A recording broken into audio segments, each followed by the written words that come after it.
Hello, thank you very much for joining us. Welcome to Elite Cycling Fitness. We now have a further video in the series about cycling interval training. This one all about improving your sprinting and gaining strength and speed in order to give you road training and exercise bike fitness for that speed and endurance. Give you the training programs that really help you succeed in your bike riding. And remember, we've got a number of sister sites, so if you want to look at any of these to do with toning your core or getting rid of lower back pain or losing weight or just gaining extra fitness power, then please visit us on those and you'll find lots of new information. Remember, we've got a lot of experience from elite international racing, training, coaching, nutrition. We understand a cycling-based lifestyle and all about health and motivation. We believe in you keeping a consistent improvement, just gradual uplifts in distance and time each week, the importance of rest, and the importance of using yoga and indoor cross training with your road training, as well as your home exercise bike. We've got a number of different offers that you can link to with these links, and when you do, email us and you get a special bonus. And you can get offers here on clothing, home gyms, road bikes, workout programs, and sports nutrition supplements. But let's now talk about cycling sprinters. Are they born or made? Could Mark Cavendish or Sir Chris have achieved so much renowned world championship success if they were not born with specific physiological benefits? The answer is yes. With specific training programs and focus, sprinters can be made. But no, to get to the levels that Cav and Sir Chris attain, then you do need to be blessed with the physical features that mean you can find that extra sprinting kick when it really matters. So how can you make yourself into a good elite cycling sprinter? How to improve it? The champion cyclist will have the right bias of fast twitch muscles in his or her legs to be able to get all their power out in a 300-metre burst. To accelerate that hard, build the power and kick hard when it's really close on the finishing line.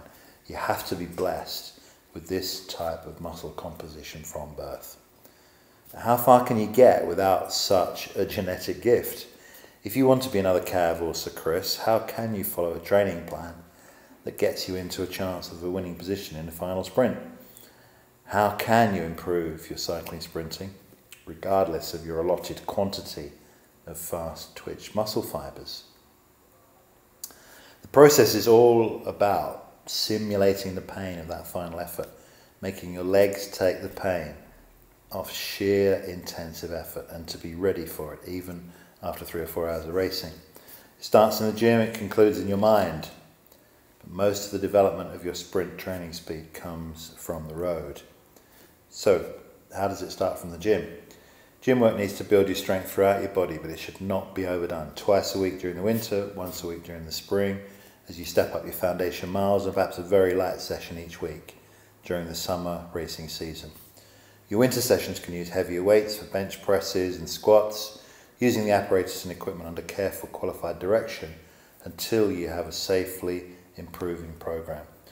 But as the season approaches, and then once you start racing, you must just keep the weight low and rely on longer and more frequent repetitions, combined with lots of stretching. And each night at home, you can try to do the skier's exercise of sitting against a wall. This is really good to just simulate that pain again.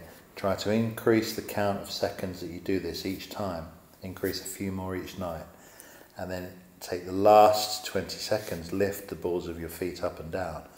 You really do feel then your thighs screaming just as they would when you're in a really hard final sprint. So you've got to build that foundation, and then you've really got the right basis for more interval training. Whether you want elite cycling fitness for road or track, road training is where you make all the big leaps forward in your sprinting power. And you need the foundation of at least 150 kilometres a week of winter training on high cadence. Then you can use intervals to build your strength through high intensity interval training.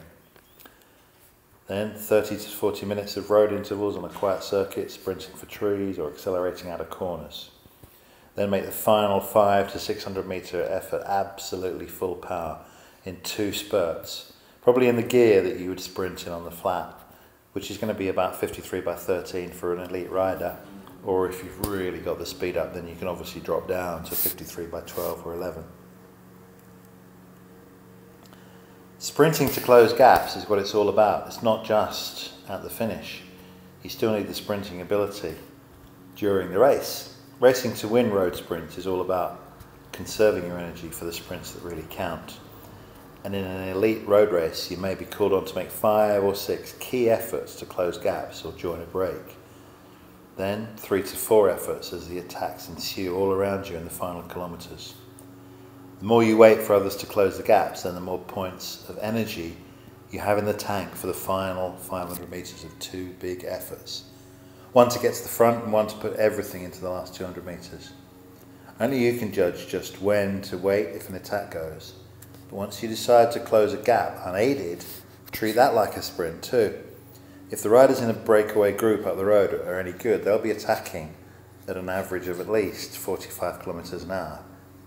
So it's in the maths. If you want to close a 30-second gap on that break, you have to sprint at an average of 55 kilometres an hour for at least 2 minutes. This also means surprising the bunch to escape with an intense sprint attack of about 65 kilometres an hour for 20 seconds on full power. So building sprinting and racing instinct comes from interval training. Think of racing as a series of sprints, and think of sprinting as your route to sheer self-belief and the elation of victory. Your mental strength is absolutely critical. It starts with your foundation training and your commitment to condition your legs to take sheer pain of intensive effort until you almost enjoy it. And then your confidence at the business end of a race to be able to judge where to position yourself in the front 10 riders comes from your instincts. Who to follow, who to get ahead of. The better you get, the more instinctive this becomes, and the more the other riders will be manoeuvring to follow you. So, just repeating again, these great deals if you want any of them, and our sister sites if you're interested in exercise bike health, cycling interval training, and our elite road bike review site. We really do recommend